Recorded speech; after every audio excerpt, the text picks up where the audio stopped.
In this video, I'm going to show you how to restrict calendar access to only the own practitioner's calendar, as well as making it read-only so the user can't make any changes to it.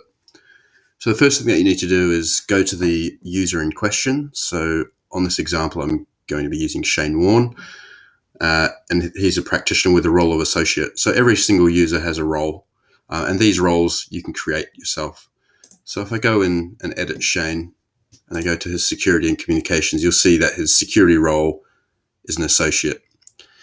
So let's go to the actual role editing area. You can either click it from here, or on the left-hand side, go to settings, and then up here, go to security and permissions. So if I click on that, that'll take me to the permissions and roles. So you can see I've got two set up, administrator and associate. So if I edit the associate role, and I go down here, on the left-hand side, you can see there's a few different options. Number one is access calendar. So that's if the user can actually access the calendar. Underneath that is read-only calendar access. So if I tick that, that'll make it so any users with that role can only read the calendar. They can't actually make any changes to it.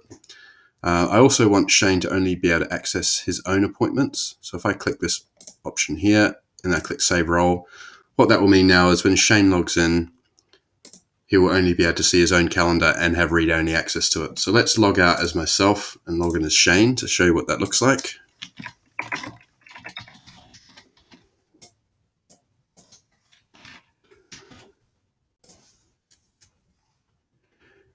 So now you can see up the top here, I've only got show all or Shane Warne as options in the drop downs.